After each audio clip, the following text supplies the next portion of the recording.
नमस्कार, मैं हूं मनोज मानस। हमारी खास पेशकश में आपका स्वागत है और जिसमें आज हम बात कर रहे हैं कैबिनेट विस्तार मिशन 2027 को धार। शपथ लेने के लिए राज्यपाल संविधान विधि के अनुसार न्याय होगा।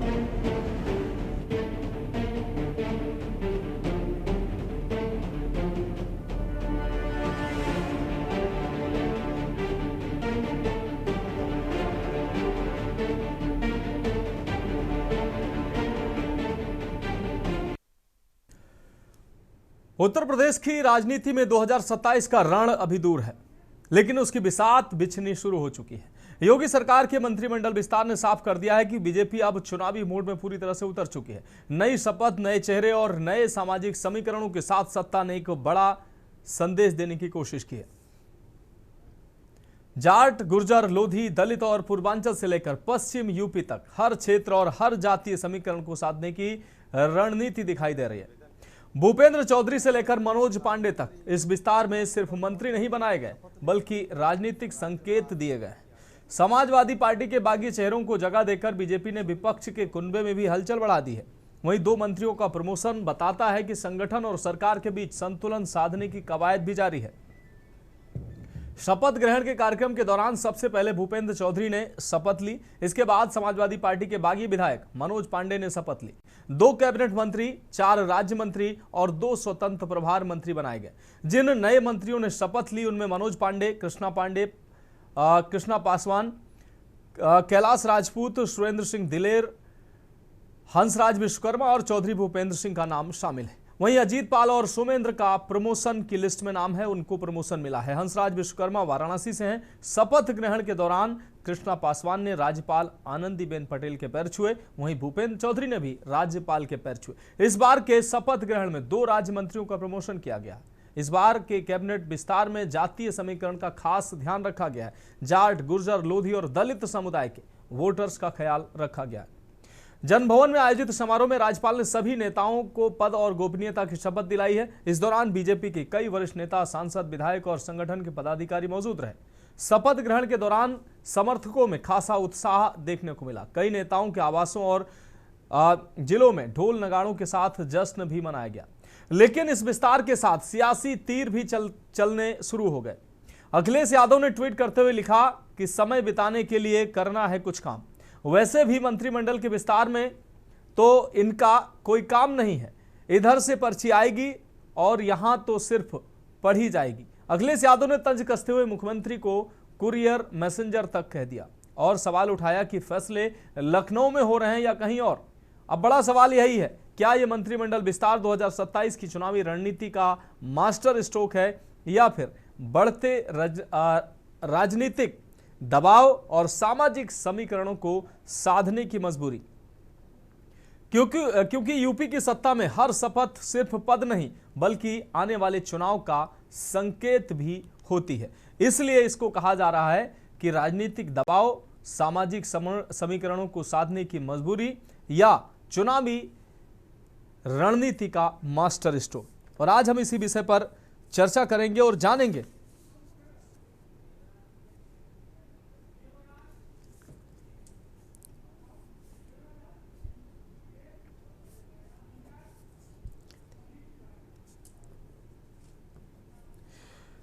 तो आज हम चर्चा इस विषय पर करेंगे और जानेंगे कि आखिर ये जो नया मंत्रिमंडल विस्तार है इसके मायने क्या हैं। उत्तर प्रदेश में आने वाले विधानसभा चुनाव के दृष्टिगत ये अब जो फैसला लिया गया है, या राजनीतिक और सामाजिक दबाव में समय की जरूरत थी इसलिए फैसला लिया गया है, क्योंकि अभी 8 महीने लगभग हैं उत्तर प्रदेश में आने वाले चुनाव में और उससे पहले ये कैबिनेट विस्तार, और मुझे लगता है ये आखिरी कैबिनेट विस्तार होगा, क्योंकि अब जो है क्षमता जो है 60 मंत्री बन सकते हैं और 60 की क्षमता जो है वो पूरी हो चुकी है।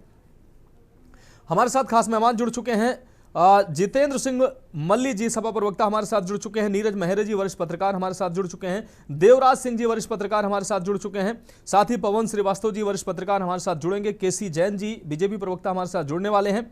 मनीष तिवारी, संवाददाता, लखनऊ से हमारे साथ जुड़ चुके हैं। आप सभी मेहमानों का चर्चा में स्वागत करते हुए सबसे पहले अपने संवाददाता का रुख कर लेते हैं। मनीष, लंबे समय से उत्तर प्रदेश में कैबिनेट विस्तार की बातें चल रही थी, सुगबुगाहट थी, चर्चाएं चल रही थी और आज उन सभी चर्चाओं पर विराम लग गया।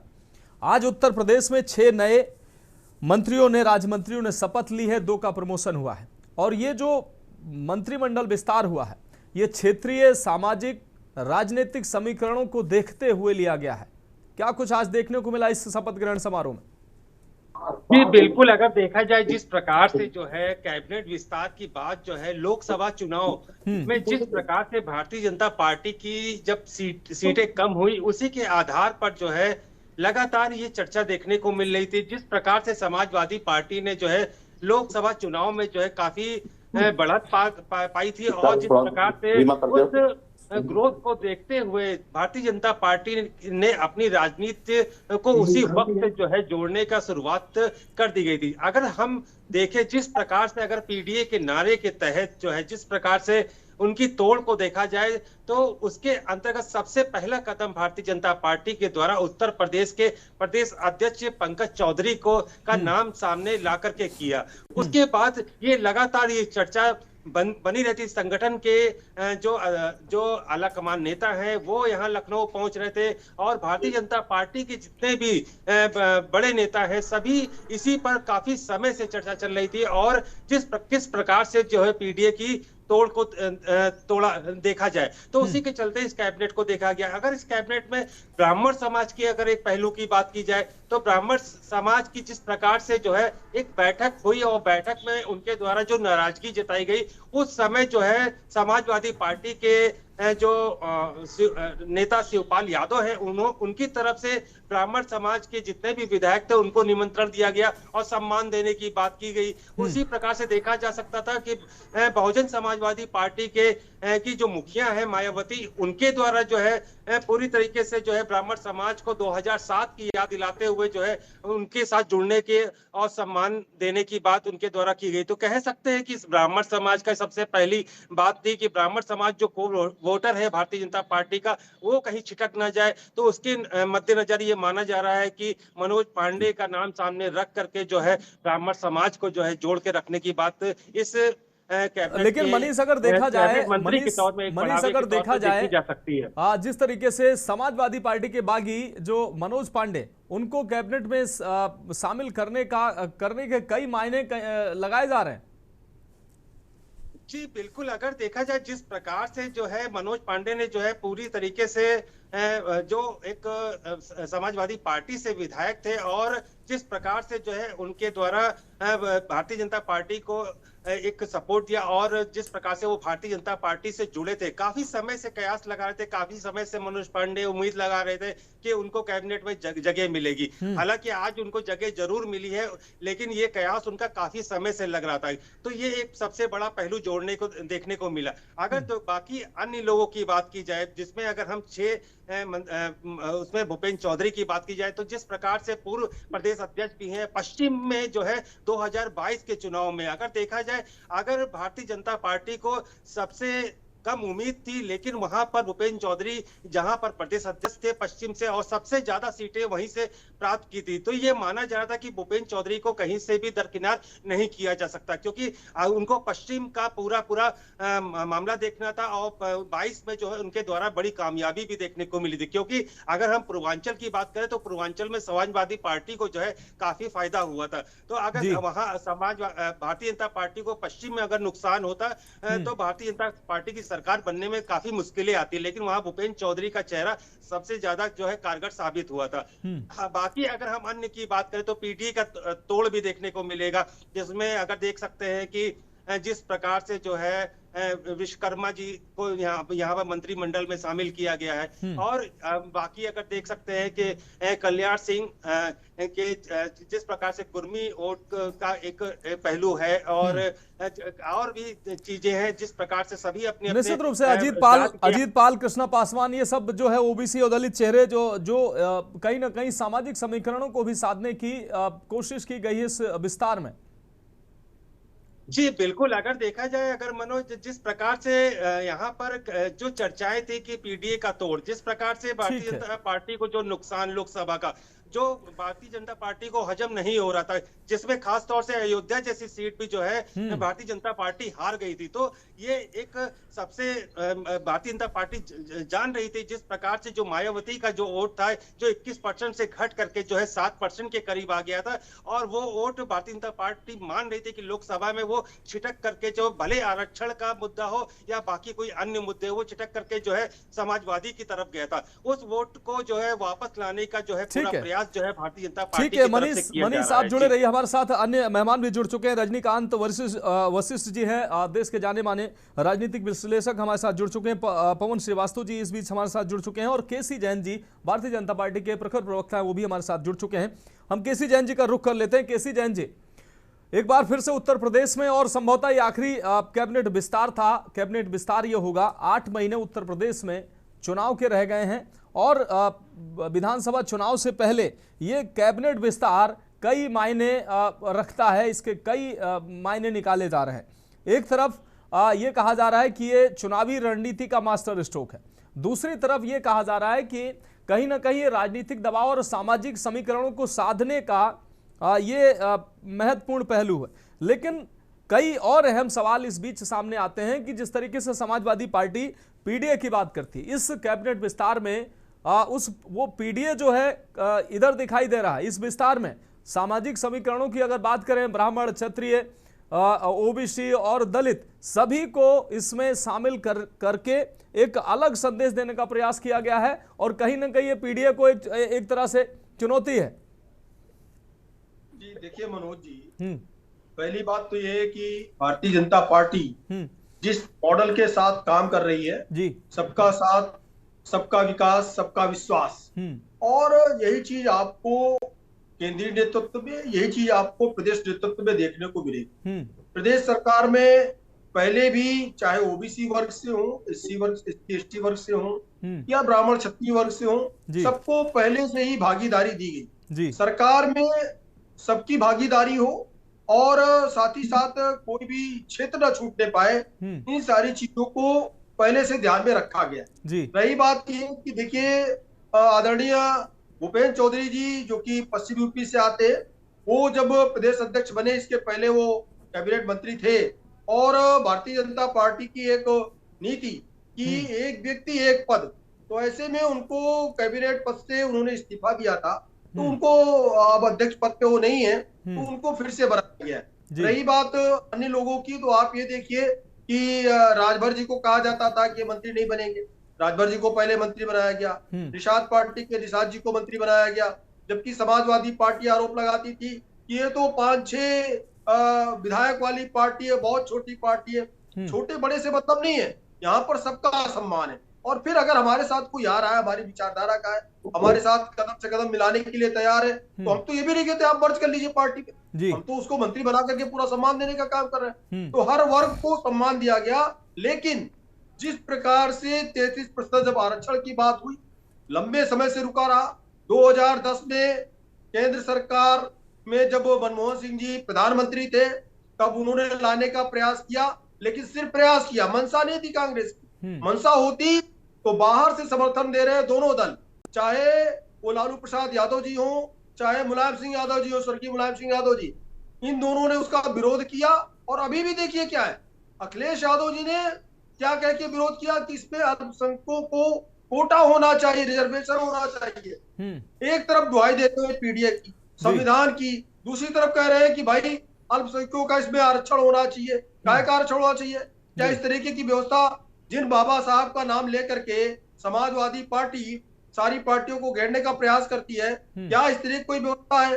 दूसरी बात, उत्तर प्रदेश के पूर्व मुख्यमंत्री श्री अखिलेश यादव जी को जनता ने सिरे से खारिज किया है। वो केवल पीडीए केवल नाम जप रहे हैं, जैसे इंडी गठबंधन नाम जप रहे हैं। लेकिन आप देखिए दिल्ली में, मनोज जी, केसी जैन जी, अखिलेश यादव जी ने ट्वीट कर तंज कसा है कि समय बिताने के लिए करना है कुछ काम। देखिए ये समय तो वो कौन बिता रहा है, जो कह रहा है वही बिता रहा है समय। आप देखिए दिल्ली में कांग्रेस पार्टी आम आदमी पार्टी के सामने लड़ रही, और श्री अखिलेश यादव जी समर्थन कर रहे थे किसका? आम आदमी पार्टी का। तो इनका तो इंडी गठबंधन तार तार हो चुका है। और यही अभी देखिए वेस्ट बंगाल में जो 33% आरक्षण था महिलाओं का, आधी आबादी को किनारे लगाने का काम श्री अखिलेश यादव जी ने, कांग्रेस ने किया। परिणाम क्या है? परिणाम सामने है आपका कि देखिए 1 से 2 सीटों पे सिमट के रह गई। जैसे उत्तर प्रदेश में 1 से 2 सीटों पे कांग्रेस सिमट के रह गई। दिल्ली में पता चल रहा है उनका खाते नहीं खुलता है। तो चाहे दिल्ली हो, चाहे मध्य प्रदेश हो, चाहे आप बिहार देख लीजिए, उत्तर प्रदेश देख लीजिए। अब देखिए जो उन्होंने महिलाओं के प्रति जो अभी आचरण दिखाया, उसका परिणाम लगातार दिखाई दे रहा है। तो जो समाजवादी पार्टी दलितों की और महिलाओं की बात करती है, इसकी कथनी और करनी में क्या अंतर है, ये सदन के अंदर साफ दिखाई दिया। और रही मंत्रिमंडल विस्तार की, तो इनके मनोज पांडे, जिनको मंदिर नहीं जाने दिया गया अयोध्या में, वो चाहे अभय सिंह हो, चाहे मनोज पांडे हो, इनको सबको मंदिर जाने से तक रोका। आपने सम्मान दे दिया के नाम पर मुसलमानों के आरक्षण की बात करते हैं अखिलेश यादव। इन सारी चीजों के परिणाम इनको आने वाले 2027 ठीक है, वो तो जनता जी को वहां परिणाम मिल गए हैं वेस्ट बंगाल में। जी मनोज जी। ठीक है, केसी जैन जी जुड़े रहिए हमारे साथ। जितेंद्र सिंह मल्ली जी, हम आपका रुख करेंगे। ये जो जिस तरीके से कैबिनेट विस्तार हुआ है, सबका साथ सबका विकास इसमें आपको नजर आता है, जिस तरीके से सभी वर्गों को क्षेत्रीय संतुलन और जातीय संतुलन को ध्यान दिया गया, इसमें सबका साथ सबका विकास आपको नजर आता है या ये पीडीए को जवाब है? देखिए मनोज मानस जी, भारतीय जनता पार्टी को 9 साल लूट खसूट करने के बाद जी आज विश्वकर्मा समाज की याद आ गई, समाज की याद आई, आज इनको चौधरी समाज की याद आई। ये इनकी हताशा और निराशा है जी। भारतीय पार्टी भली बात जान चुकी है कि वो सत्ता से उसकी विदायगी तय है जी, उसको सत्ता से जाना है। 9 साल उन्होंने लगातार उत्तर प्रदेश को लूटा है, खसूटा है। आज जब उन्होंने अपने आंतरिक सर्वे करा करके देखा और ये जाना कि भारतीय जनता पार्टी की छुट्टी तो होने वाली है जी, तो आज इन जो तमाम मंत्रियों को बलि का बकरा बनाया जाएगा। इनको कहा जाएगा कि अब आप मंत्री बन गए हैं, आप फला फला सीटों पे जाके काम करिए, अपने अपने समाज को एकत्रीकरण करिए और उसका ठीकरा इनके सर पे फोड़ा जाएगा।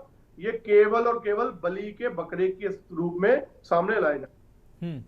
अब बताइए 9 साल पहले आज जो ये बात कर रहे हैं पिछड़ों की, दलितों की, अभी तक कहां थे? आज उन्होंने विश्वकर्मा समाज से जिस मंत्री को बनवाया, पासवान समाज के मंत्री को लेकर के सामने आए। नहीं, कई दलित और पिछड़े चेहरे पहले से भी मंत्रिमंडल में हैं, ऐसा नहीं कि पहली बार शामिल किए गए हैं मल्ली जी। नहीं, जो है वो लूटने खसूटने के लिए पर्याप्त लूट खसूट जारी थी। यहाँ तो पर्ची का सिस्टम है जी, यहाँ कोई मंत्री, कोई संतरी, कोई एमपी, कोई एमएलए कुछ नहीं है। ये जो सत्ता है ये इनका तो पर्ची से काम होता है। ऊपर निर्देश आते हैं और इन लोगों को ताली और थाली बजानी शुरू कर दी जाती है। इनके पास करने के लिए, समाज कल्याण के लिए, गरीबों के उत्थान के लिए नहीं। मल्ली जी ये जो समीकरण इस कैबिनेट विस्तार में आपको नजर आ रहे हैं, ये कैसे समीकरण है? आपके पीडीए को मैंने पूछा कि जवाब है ये, क्योंकि आप लगातार पीडीए की बात करते हैं, पिछड़ा, दलित, अल्पसंख्यक, और दूसरी तरफ भारतीय जनता पार्टी इसको सबका साथ सबका विकास की बात करती है कि ये हम सबका प्रतिनिधित्व तो चाहते हैं। बात तो हमेशा करती है, यही तो बात भारतीय जनता पार्टी की खूबी है कि वो बात ही तो करती है, काम नहीं करती है। पीडीए समाज की जिस तरीके से इन्होंने शक्ति को देख रहे हैं जी, जिस तरीके से इनके आंतरिक सर्वों ने बताया है कि भारतीय जनता पार्टी तो बहुत बुरी स्थिति में पहुंच गई है, तो उसी अब आप बताइए अंतिम 9 महीने में इनको कैबिनेट विस्तार करना पड़ रहा है, 6 8 9 मंत्री नए बनाने पड़ रहे हैं, तो ये इनकी जो हताशा है वो आज सामने निकल कर 9 महीने में क्या होगा। ठीक है, हमारे साथ विश्लेषक, राजनीतिक विश्लेषक भी जुड़े हुए हैं और वरिष्ठ पत्रकार भी जुड़े हुए हैं, उनको भी चर्चा में शामिल कर लेते हैं। देवराज सिंह जी हमारे साथ जुड़े हुए वरिष्ठ पत्रकार हैं। देवराज सिंह जी, हम आपका रुख कर रहे हैं। देवराज सिंह जी, ये जो नए कैबिनेट विस्तार हैं और संभवतः ये आखिरी कैबिनेट विस्तार होगा, तो ये विस्तार, इसको आप कैसे देखते हैं? एक तरफ सामाजिक और क्षेत्रीय संतुलन को इसमें देखा गया है, चुनाव अभी 8 महीने बचे हैं, उससे पहले ये विस्तार, कितना ये लोग काम करेंगे या ये सिर्फ प्रतीकात्मक है? कैसे देखते हैं इसको आप? फोन अनम्यूट कर लीजिए सर।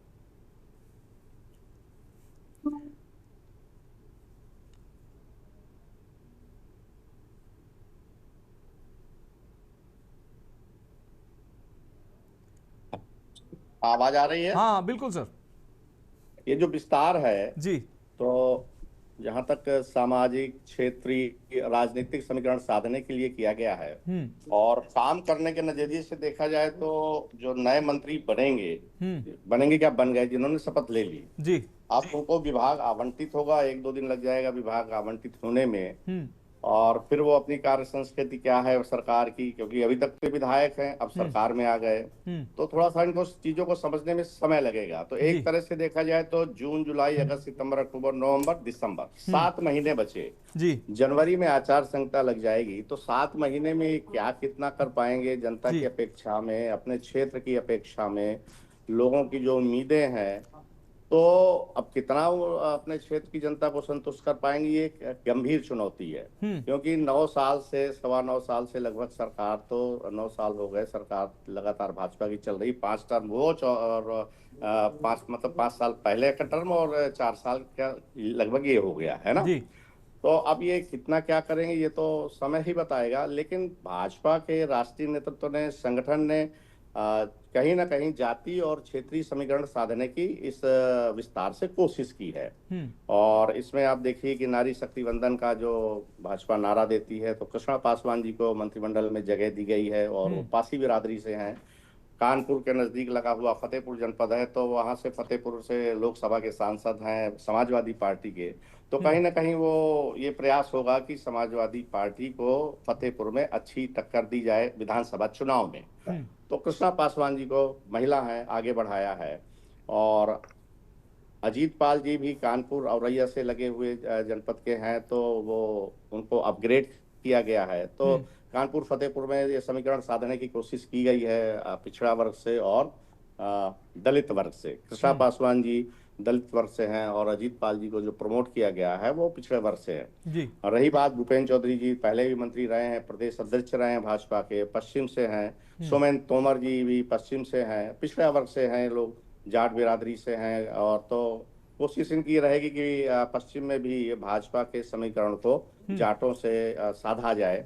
और देखिए बनारस से पिछड़े वर्ग के हंसराज शर्मा जी को जगह दी गई है मंत्रिमंडल में, और सुरेंद्र सिंह दिलेर हैं, वो दलित वर्ग से हैं। तो मुख्य फोकस जो भाजपा का है समाजवादी पार्टी के पीडीए को इसमें टक्कर देने की, क्योंकि कहीं ना कहीं भाजपा के राष्ट्रीय नेतृत्व को लग रहा है कि जो लोकसभा का चुनाव परिणाम 2024 का रहा, तो उसको जो है समाजवादी पार्टी से काफी टक्कर मिली भाजपा को, और भाजपा उस लोकसभा चुनाव में उत्तर प्रदेश में पीछे रह गई सपा से।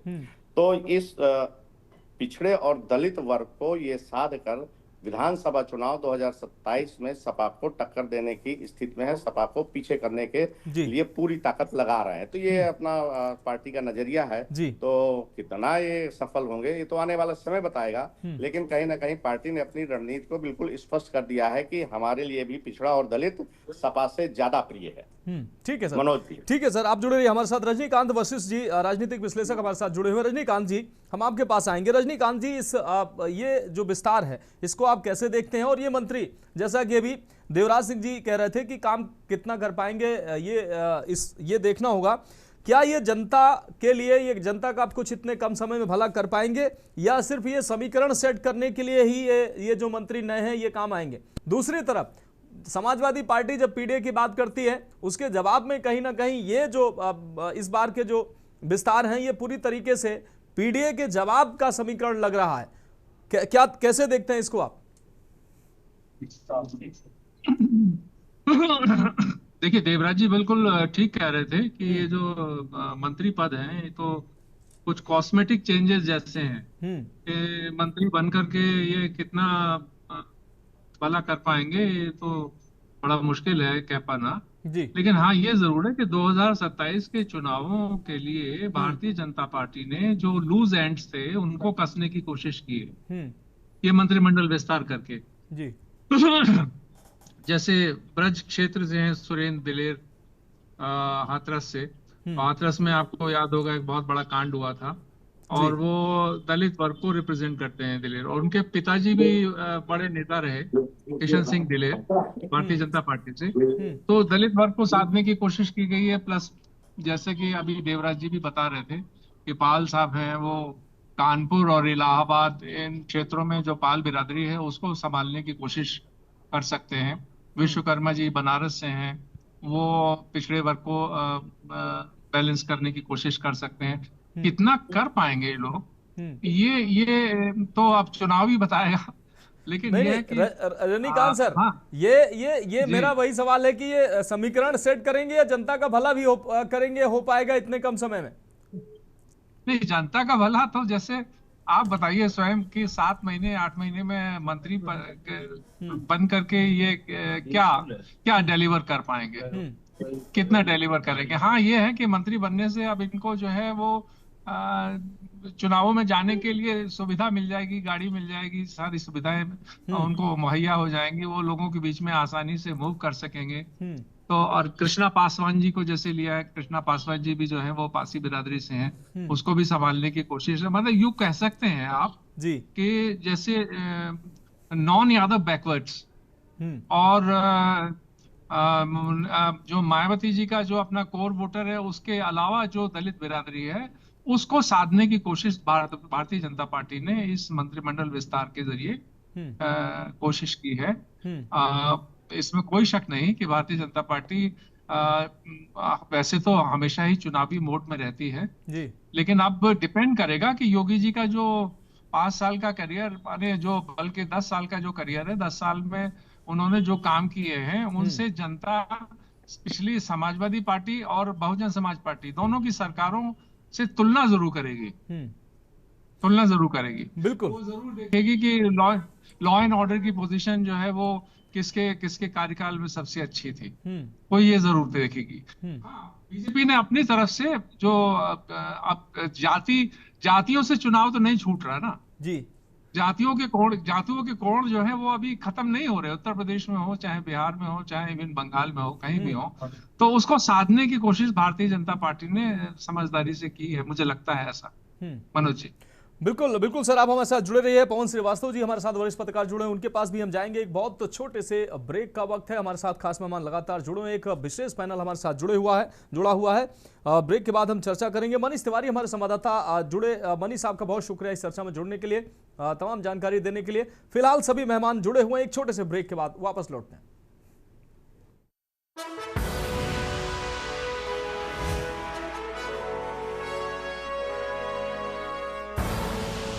आप देख रहे हैं के न्यूज, खबरों का सारथी।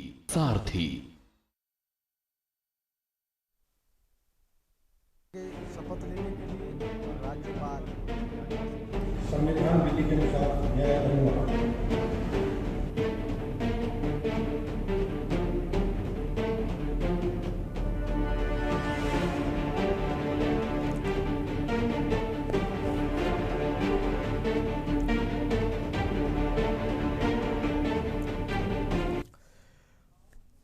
तो ब्रेक के बाद हमारी खास पेशकश में एक बार फिर से आपका स्वागत है। बात करें कैबिनेट विस्तार मिशन 27 को उधार और सीधे चर्चा का रुख करें। हमारे साथ खास मेहमान जुड़े हुए हैं।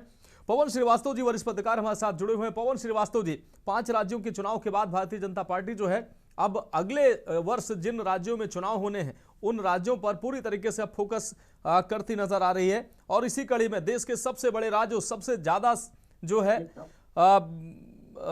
विधायक रखने वाला राज्य और सांसद देने वाला राज्य, जिस पर फोकस है। और आज कैबिनेट विस्तार उत्तर प्रदेश में, इस कैबिनेट विस्तार को आप कैसे देखते हैं? पूर्व पश्चिम उत्तर दक्षिण क्षेत्रीय संतुलन भी इसमें दिखाई दे रहा है, जातीय समीकरण भी इसमें दिखाई दे रहा है।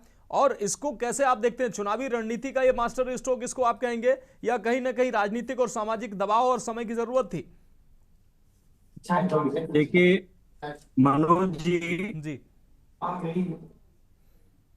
आदित्यनाथ योगी जी का सरकार चल रहा है, तीसरा विस्तार हुआ है और इसके कयास हम लोग पिछले 6 महीने से लगा रहे हैं। बेशक। अब मंत्रिमंडल का विस्तार हो रहा है, कब हो रहा है, और ये अंततः इतने दिनों के बाद विस्तार किए हैं आदित्यनाथ योगी जी ने कि जनता का फायदा तो नहीं होना है जी, लेकिन भारतीय जनता पार्टी का भरपूर फायदा हो जी।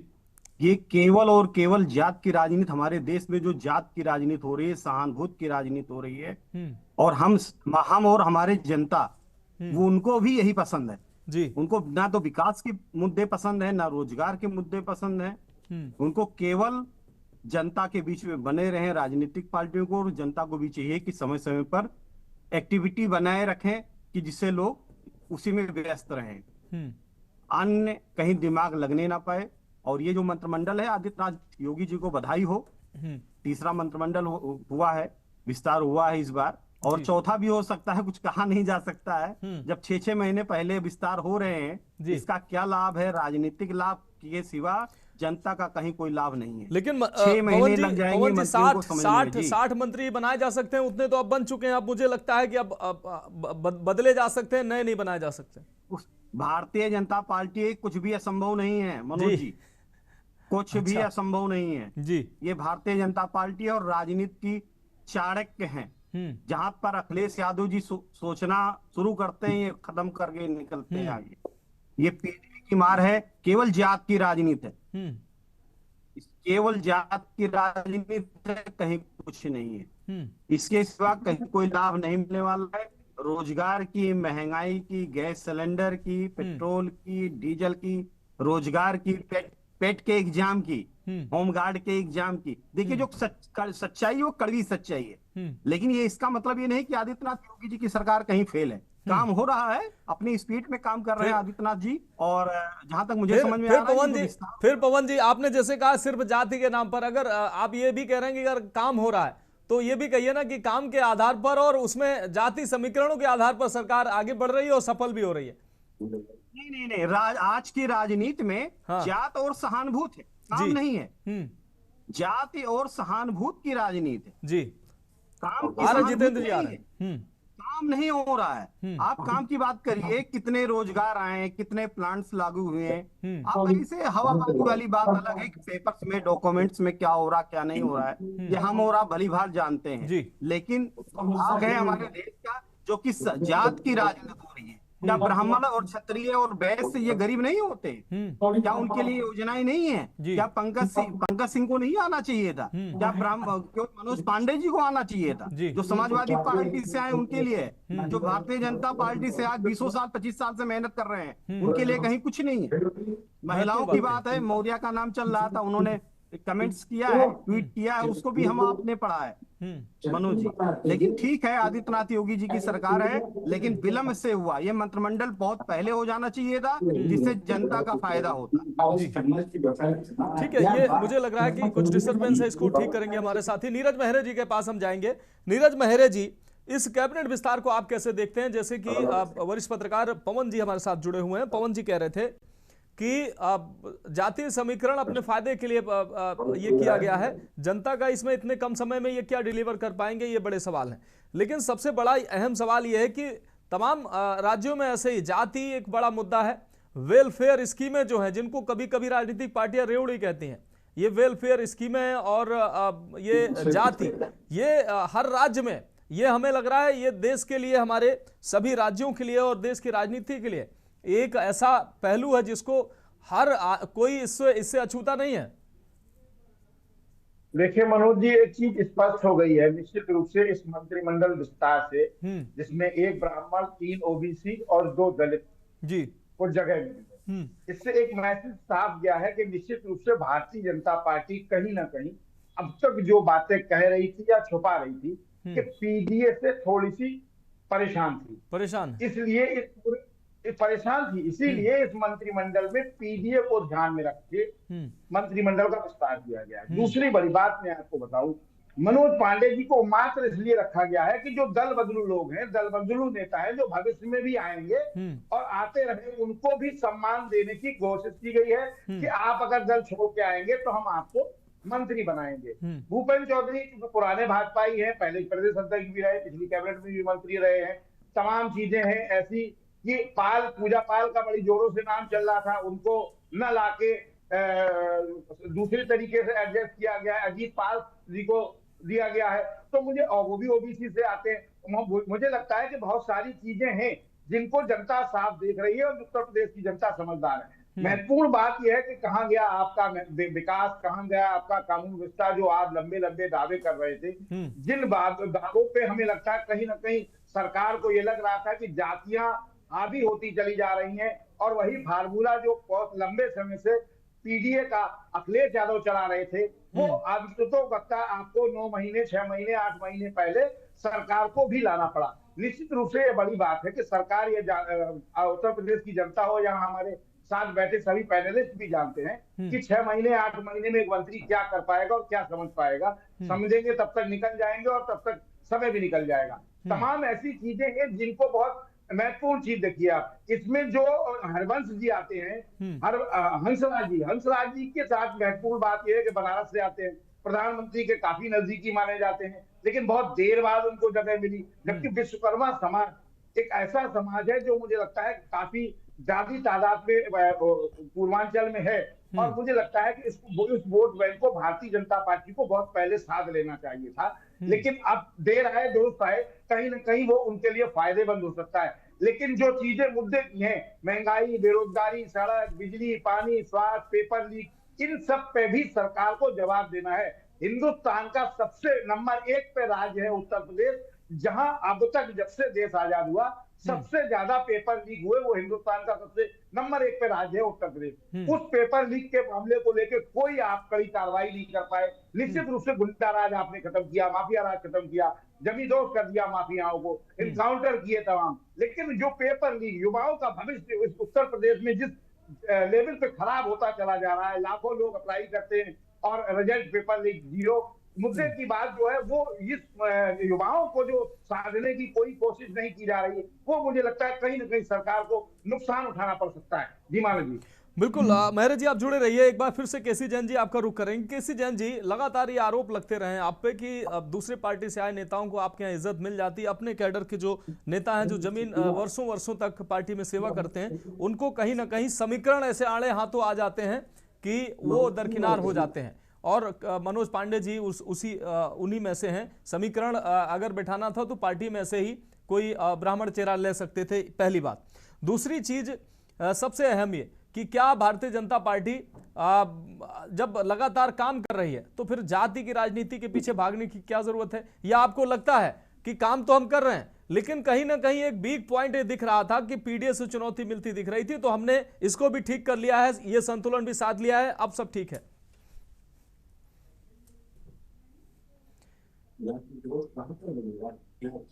केसी जैन जी, फोन अनम्यूट कर लीजिए। जी, आवाज मिल रही है हमारी? जी जी जी। देखिए, कई लोगों के प्रश्न है तो थोड़ा सा समय दीजिएगा। जी, दरअसल क्या है कि ये कहना कि जो पार्टी के लोग हैं उनको माफ नहीं है, बाकी लोगों को म्यूट कर दीजिए जी। इसको कहीं पर भी स्वीकार नहीं किया जी। वर्तमान में 54 से अब 60 मंत्री हो, 60 मंत्री में से कितने लोग बाहर से आए हुए?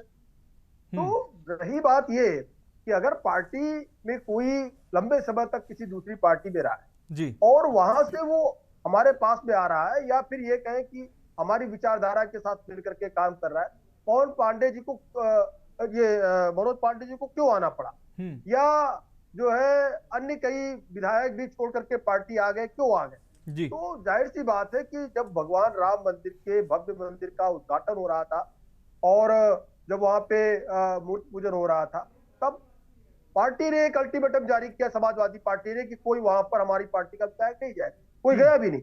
और जब पार्टी छोड़ करके, चाहे वो अभय सिंह हो चाहे मनोज पांडे जी हो, जब ये लोग आए तो इन लोगों ने उन चीजों को स्वीकार किया कि किस तरीके से एक बंधुआ मजदूर बना करके वहां पर रखा था कि अपने धर्म को नहीं मान सकते, उसके लिए भी अल्टीमेटम जारी होता था। तो ऐसे में अगर कोई भगवा विचारधारा के साथ कह सकते हैं या भारतीय जनता पार्टी की विचारधारा के साथ और इस तरीके से आ रहा है, तो बिल्कुल उसका भी सम्मान होना चाहिए। इसमें क्या दिक्कत है? 60 में से कितने लोग इस तरीके के, क्या सबको बना दिया क्या बाहर से आए हुए? तो जो पार्टी के उनका भी सम्मान है, जो हमारे साथ में आ रहे हैं उनका भी सम्मान है। अब ये भी प्रश्न उठता है कि आपने ले लिया, उनका यूज कर लिया और आपने उनको कुछ दिया नहीं, जैसे राजभर जी के साथ में हो रहा था, बाद में मंत्री बने, जबकि हमारी पूर्ण बहुमत की सरकार थी। जिस समय राजभर जी अपने 6-7 विधायकों को लेकर के आए, पार्टी में शामिल हुए, हमारी सरकार बन चुकी थी और हमें आवश्यकता नहीं थी अलग से विधायकों की, हमारी पूर्ण बहुमत की सरकार थी। लेकिन फिर भी जब वो हमारी विचारधारा के साथ शामिल होते, पहले भी हमारे साथ रहे, तो उनको सम्मान दिया गया, जबकि आवश्यकता नहीं थी। आज भी अगर मनोज पांडे हमारे साथ है तो क्या हमारी सरकार कमजोर है? सरकार विधायकों की कमी है क्या? लेकिन नहीं, फिर भी अगर हमारे साथ कोई आता है तब भी हम सम्मान करते। हमारी कोई आवश्यकता नहीं है कि एक विधायक और हमारी सरकार बन की आवश्यकता है कुछ। दूसरी बात की रही बात काम की, आप ये देखिए कि उत्तर प्रदेश में लगातार काम हो रहा है और आदरणीय नीरज जी ने अभी स्पष्ट भी किया कि माफिया राज को समाप्त किया है, लॉ एंड ऑर्डर को मेंटेन किया है, तमाम सारे काम हो रहे हैं। लेकिन कुछ चीजें अभी कुछ चीजों में दिक्कतें हैं सरकार में, सरकार को अभी और काम करने की आवश्यकता है। कुछ चीजें अभी उसमें सरकार लगातार काम कर रही है, ऐसा नहीं है। रही बात भर्ती को लेकर के, आप देखिए जो इसके पहले 60,000 पुलिस भर्ती हुई, उसमें कहीं पर भी कोई भी पेपर लीक हुआ, फुल प्रूफ तरीके से सबको ज्वाइनिंग लेटर भी जारी हो चुका है। तो देखिए जो पहले से सिस्टम रहा है, अब क्या है, पहले उसका भंडाफोड़ नहीं होता। इस सरकार में क्या है कि अभी सरकार अगर कोई गलत करता है तो खोल के रखते हैं, एक को हानि एक को लाभ, इस तरीके से सरकार चलेगी। रही बात कहीं पे भेदभाव की, कहीं पे किसी प्रकार का भेदभाव नहीं, काम को लेकर के आप देखिए, अगर हम 60 लाख से ज्यादा लोगों को आवास दे चुके हैं उत्तर प्रदेश में, अगर हम 2 करोड़ से ज्यादा लोगों को शौचालय दिए, साथ ही साथ आप देखिए किसान सम्मान किस तरीके से दी जा रही लोगों को बिना किसी भेदभाव के, आयुष्मान कार्ड योजना का लाभ सबको मिल रहा है। ये क्या छोटे काम है क्या? जहां पर आदमी 100-200 रुपए खर्च ना कर पाने के कारण लोग मर जाते थे पिछली सरकारों में, इलाज के अभाव में मर जाते थे, नर्स को 50 रुपए नहीं दे पाते थे, इंजेक्शन समय से नहीं लगता था। कई तस्वीरें आई पिछली सरकारों में 2012 से लेकर 17 तक, और उसमें लोगों की मौत हो जाती थी समय से इंजेक्शन ना मिलने के कारण। अब वो चीजें नहीं है, अब चीजों को फुल प्रूफ किया गया, जो लूप होल थे उनको भरा गया है कि किस तरीके से भ्रष्टाचार और उनको कैसे रोका जाए, भ्रष्टाचार को रोका गया। पहले कितने जिलों में बिजली आती थी, अब बिजली पे भी सवाल हुआ कि भाई ये भी हो रहा था कि भाई ये बिजली मंत्री हटाए जाएंगे, आदरणीय श्रीवास्तव जी हंस रहे हैं, लेकिन क्या है कि पहले कितने जिलों में बिजली आती थी, आज कितने जिलों में बिजली आ रही, कितने घंटे बिजली आ रही। तो देखिए काम हुआ है और काम लगातार हो रहा है। केवल कन्नौज, आजमगढ़, एटा, इटावा, इन 5 जिलों में बिजली आती। अभी क्या है, उत्तर प्रदेश के 75 की 75 जिलों में बिजली आ रही, भरपूर बिजली आ रही। साथ ही साथ सोलर सिस्टम को लेकर के माननीय प्रधानमंत्री जो छूट का ऐलान किया, लोग उसका भी खूब इस्तेमाल कर रहे हैं, ठीक है जैन साहब, लोगों को लाभ मिल रहा है। मैं खत्म कर रहा हूँ। हमने कहा कि कई लोगों के सवाल आए, तो दरअसल क्या है कि लॉ एंड ऑर्डर को मेंटेन करना सामान्य चुनौती नहीं थी भारतीय जनता पार्टी। फिर रही बात पीडीए की, जो आप बात कर रहे हैं ना, पीडीए को श्री अखिलेश यादव जी कहां प्रूव कर पा रहे हैं। कभी कहते हैं A for Akhilesh, D for Dimple और पी फॉर परिवार, फिर कहते हैं आधी आबादी, फिर कहते हैं अगड़ी आबादी, फिर क्या कहते हैं अल्पसंख्यक, और अल्पसंख्यक के नाम पर 33% महिलाओं के आरक्षण को रोकने का काम किया कि इसमें मुसलमानों का आरक्षण होना चाहिए। ये बाबा साहब का अपमान कर रहे हैं, संवैधानिक व्यवस्था का अपमान कर रहे हैं। पीडीए कहीं नहीं बचा है, और ना तो कहीं पे इंडी गठबंधन बचा है। दिल्ली में देखिए, एक का विरोध कर रहे थे अपने ही गठबंधन का, एक का साथ दे रहे थे, वही नहीं किया आप। ये तो सच है, ये तो सच है। पार्टी कहीं टिकने वाली नहीं है भारतीय जनता पार्टी, ये तो सच है। ममता बनर्जी जिस पीडीए को कभी उन्होंने, जिस इंडी गठबंधन को कभी भाव नहीं दिया, जब हारी तब उनको इंडी गठबंधन की याद आई कि हम इंडी गठबंधन के साथ ये करेंगे वो करेंगे। देवराज जी, माफ कीजिएगा, जितेंद्र सिंह जी, हम आपके पास आ रहे हैं। जितेंद्र सिंह जी, आपसे अहम सवाल, पहले आप एमओआई समीकरण पर आप ज्यादा फोकस करते थे, मुझे लगता है वो आपने समझा कि इस पर बात बनने वाली नहीं है, तो पीडीए लेकर आए आप। हालांकि अभी तक स्पष्ट नहीं हो पाए हैं आप कि पीडीए का मतलब क्या है, ए से अगड़ा है या ए से अल्पसंख्यक है, पी से पिछड़ा है या पी से परिवार है, और डी से क्या है। लेकिन सबसे अहम सवाल, क्या काम के आधार पर भारतीय जनता पार्टी को डिफेंड नहीं किया, भारतीय जनता पार्टी पर सवाल नहीं किया जा सकते, इसलिए अब लगातार पीडीए और जाति समीकरण पर आप फोकस कर रहे हैं? देखिए, थोड़ा सा समय दीजिएगा, क्योंकि के प्रवक्ता के भी तमाम सवाल थे, कुछ आपके सवाल। जल्दी से सर। सबसे पहली तो आपने जो बात की कि पीडीए की फुल फॉर्म आपको अभी तक समझ में नहीं आई है, आप बता दीजिए। वो जिनको समझ में आनी चाहिए थी उनको समझ में आ चुकी है, और इलेक्शन के पास 27 में सरकार बनने के बाद जो है, हम और भी कई परिभाषाएं भारतीय जनता पार्टी और सबको समझाने का काम करेंगे जी। हम इन लोगों को उसकी जो समझने की नहीं, अगला पूछता है कि हम कहां, तो कह देते हैं आप ए से अगड़ा है। अल्पसंख्यक पूछता है हम कहां, तो कहते नहीं ए से अल्पसंख्यक है। आपको बताते हैं पूरा देश अपना, पीडीए पूरा देश अपना, ये पूरा देश अपना है जी। आपको नहीं एक जब पूरा देश है तो एडीए और पीडीएम बांटने की क्या जरूरत है, फिर तो सबको साथ में लेकर चलिए। भारतीय जनता पार्टी को केवल एक काम आता है, इलेक्शन लड़ना। इन्होंने कहा कि जो भी लोग हमारी विचारधारा के साथ जुड़ते आते हैं उनका सम्मान किया जाता है। अभी ये भाजपा के प्रवक्ता बता रहे थे, तो इनकी विचारधारा क्या है? आपको लूटना आना चाहिए, जी, आपको जनता को निचोड़ना आना चाहिए, आपको बड़ी बड़ी बातें करना आनी चाहिए। अभी जो भारतीय जनता पार्टी के प्रवक्ता बोल रहे थे ना कि जो हमारी विचारधारा के साथ आएगा हम उसको अपने साथ सम्मान देंगे, बिल्कुल देंगे।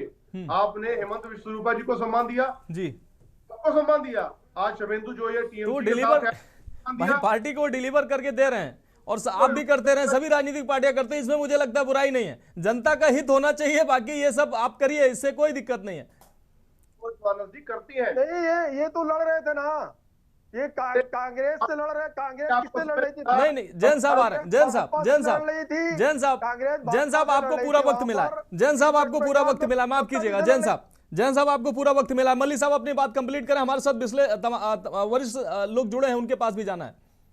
यहाँ पे भारतीय जनता पार्टी जो है वो कैसे परखती है? पहली बात तो आपको बातें करनी आनी चाहिए, बड़े बड़े भाषण देने आने चाहिए, फिर सूट पहनना आना चाहिए, जैसे देश वैसा देश। अगर समय की मांग वो है पार्टी की, अगर उसको पार्टी को फायदा है उससे, तो आप भी उसको क्यों नहीं करते हैं? हम लोगों ने भी नवज पकड़ ली है, हम लोगों ने भी उनकी नवज पकड़ ली है। हम भी अपने मिशन में पीडीए को साथ लेकर के बिल्कुल धरात्मक अब वही करने आप भी जा रहे हैं, अब वही बड़ी बड़ी बातें आप भी करने जा रहे हैं। हम लोग भारतीय जनता पार्टी से हम लोगों ने चुनाव लड़ना सीखा है जी, हम इसमें कोई भी दोहराई की बात नहीं है जी। हम लोगों ने देखा है कि ये क्या करते हैं, कैसे करते हैं। अरे लेकिन मल्ली साहब, आप जब तक उनका पिछला स्टेप सीखते हैं वो 2 स्टेप और आगे बढ़ जाते हैं, दिक्कत ये है, इसीलिए उनको आप पकड़ नहीं पाते हैं। अभी हमने पिछले लोकसभा चुनाव में आप सीखते हैं पिछले चुनाव में इन्होंने कैसे हराया था, अब आप पिछला सीखते हैं, तब तक वो 2 स्टेप और आगे बढ़ जाते हैं। सीखा था जी, हम लोगों ने तो सीखा था, उसको पिछले लोकसभा चुनाव में आजमाया जी, और हमें बहुत बढ़िया संतोषजनक जो परिणाम मिले। ठीक है मल्ली साहब। रजनीकांत जी, समाजवादी पार्टी की अगर बात करें या अन्य विपक्ष की बात करें, भारतीय जनता पार्टी के रणनीति को कहां समझ पाते हैं ये? हालांकि जाति की हम बात कर लेते हैं, जाति समीकरण सभी पार्टियां साधती हैं। विकास की अगर बात करें, क्या विकास जो है भारतीय जनता पार्टी के विकास पर उंगली नहीं उठा पा रहा है विपक्ष, इसलिए जाति की बात करता है? या भारतीय जनता पार्टी का भी मल्ली साहब कह रहे हैं कि हम सीखे हैं भारतीय जनता पार्टी से? अरे अगर सीखे हैं, जितना आप सीखते हैं उससे 2 स्टेप भारतीय जनता पार्टी आगे निकल चुकी होती है। नहीं, वो 27 में इनको बता देंगे कि हमने क्या। ठीक है मल्ली साहब। रजनीकांत जी, आपसे सवाल है मेरा। रजनीकांत जी, फोन अनम्यूट कर लीजिए।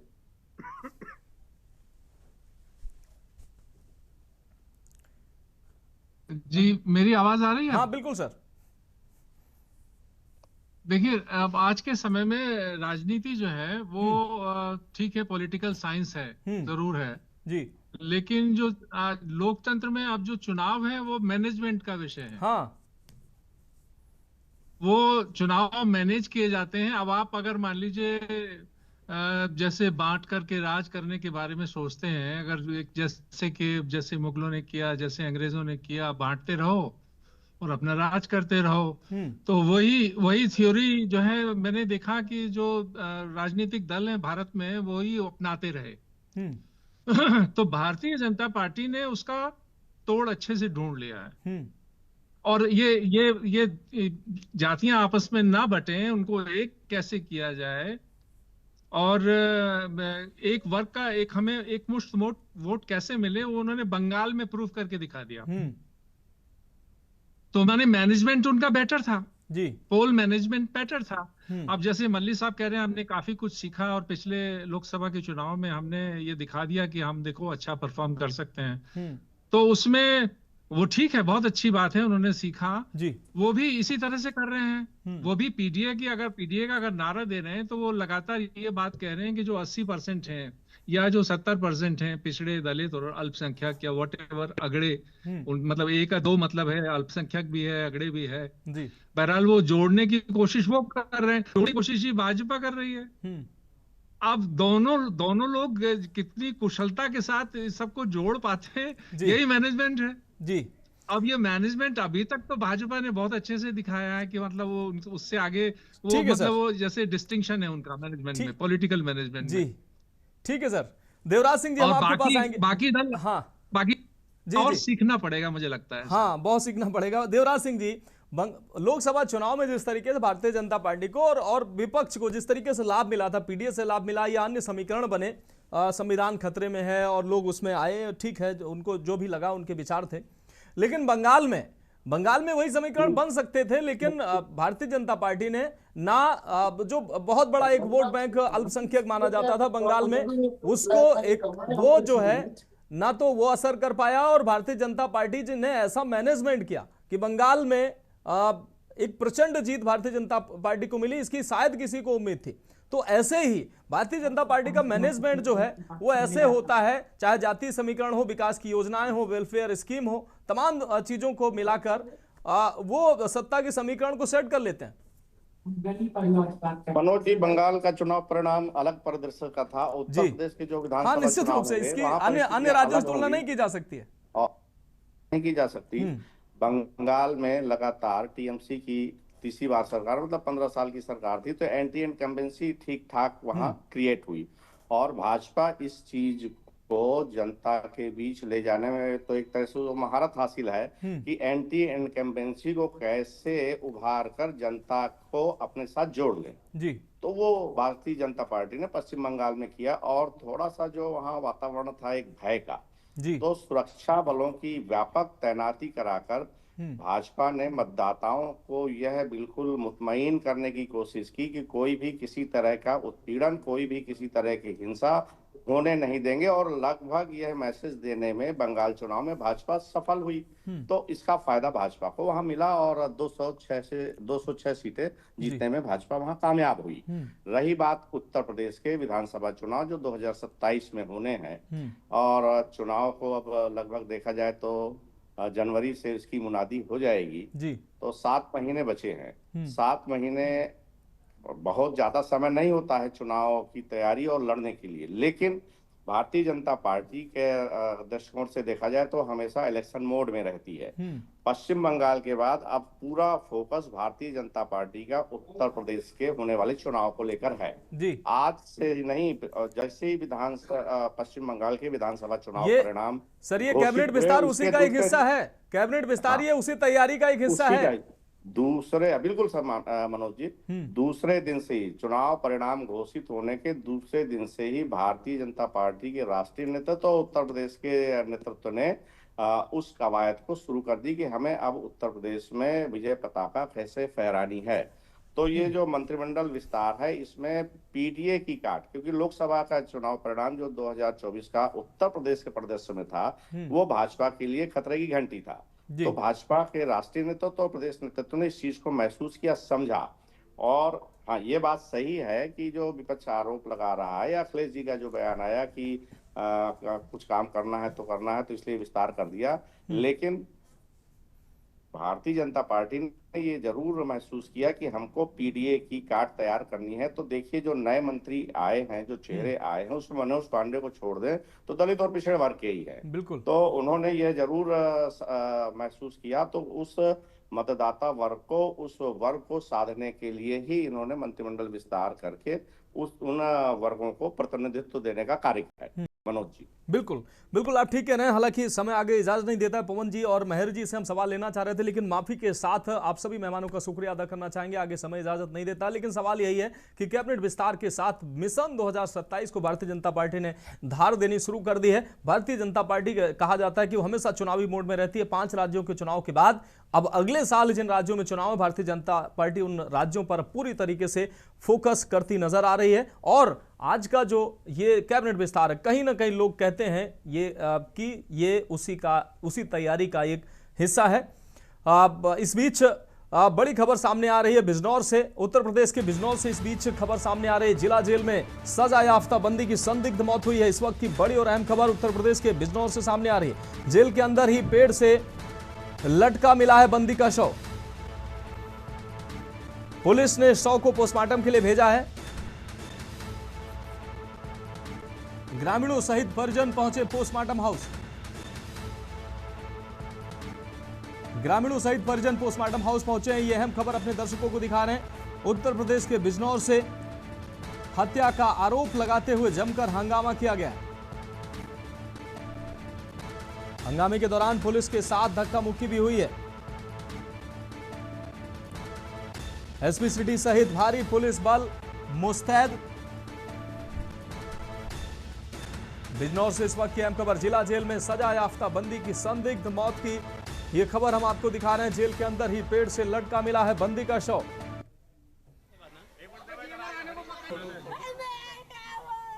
देखिए, आज दिनांक 10 मई 2026 को दोपहर के समय सूचना प्राप्त हुई जिला कारागार जनपद बिजनौर में सजा याफ्ता कैदी दीपक पुत्र चंद्रपाल निवासी पृथ्वीपुर थाना कोतवाली नगर के द्वारा फांसी लगाकर आत्महत्या कर ली गई है। इस सूचना पर तत्काल फोरेंसिक टीम, मजिस्ट्रेट एवं क्षेत्राधिकारी नगर के साथ घटनास्थल का निरीक्षण किया गया तथा मृतक के संबंध में उनके परिजनों को सूचित कर दिया गया है। मृतक के संबंध में नियमानुसार पंचायतनामा पोस्टमार्टम की कार्रवाई कराई जा रही है। मौके पर शांति व्यवस्था संबंधित कोई भी समस्या नहीं है। प्रथम दृष्टया जांच में यह तथ्य प्रकाश में आया है यह थाना कोतवाली का हिस्ट्री सीटर है। इसके विरुद्ध लूट एवं डकैती के प्रयास सहित कई अभियोग पंजीकृत हैं। मृतक के संबंध में पंचायतनामा, पोस्टमार्टम रिपोर्ट तथा अन्य तथ्यों के आधार पर जो भी तथ्य प्रकाश में आएंगे उनके आधार पर विधिक कार्रवाई व्यवहार में लाई जाएगी। जहीर अहमद हमारे संवाददाता अधिक जानकारी के लिए बिजनौर से हमारे साथ जुड़ गए हैं। जहीर, जिला जेल में सजा याफ्ती बंदी की संदिग्ध मौत हुई है, पेड़ से शव लटका मिला है, क्या है पूरा मामला? बिल्कुल, देखिए बिजनौर कोतवाली शहर क्षेत्र के जिला जेल का यह मामला है, जहां जेल के अंदर दीपक उम्र 30 वर्ष जो पिछले 14 या 15 महीने से जेल के अंदर बनता है, उसकी आज संदिग्ध परिस्थिति में मौत हो गई है। बताया जा रहा है कि उसका शव पेड़ से लटका हुआ मिला है और जैसे ही इसकी सूचना उसके परिवार वालों को मिली तो सैकड़ों की संख्या परिजन पोस्टमार्टम हाउस पर पहुंचे और वहां पर जमकर हंगामा करने लगे। अभी पुलिस के अधिकारी पुलिस टीम के साथ पहुंचे, समझा बुझाकर शांत किया।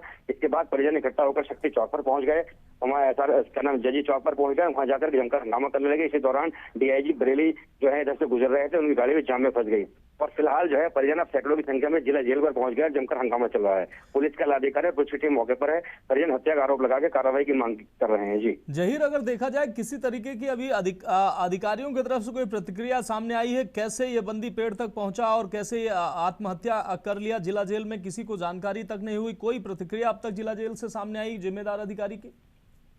बिल्कुल, देखिए जिला जेल की तो तरफ से कोई अभी तक जो है प्रतिक्रिया सामने नहीं है, लेकिन पुलिस के अधिकारियों की बाइट जरूर आई है। तो एसपी सिटी है डॉक्टर कृष्ण गोपाल सिंह, उनका कहना है कि जो है आत्महत्या की सूचना मिली थी, पेड़ से लटका हुआ शव मिला था। फिलहाल शव को पोस्टमार्टम के लिए भेजा है। मजिस्ट्रेट और फॉरेंसिक टीम ने घटनास्थल का निरीक्षण किया है, पूरे मामले की जांच की जा रही है और पोस्टमार्टम के बाद जो भी क्लियर होगा उसके खिलाफ कार्रवाई की जाएगी, उसका वो आश्वासन दे रहे हैं। जी बिल्कुल जहीर, इस तमाम जानकारी के लिए आपका बहुत शुक्रिया। तो पुलिस ने शव को पोस्टमार्टम के लिए भेजा है, परिजनों को समझा बुझाकर आप शव को पोस्टमार्टम हाउस के लिए भेजा है, लेकिन ये बड़े सवाल हैं कि आखिर जेल के अंदर कैदी की मौत कैसे होती है। फिलहाल हमारी खास पेशकश में इतना ही, मुझे दीजिए इजाजत और आप देखते रहिए के न्यूज़ इंडिया।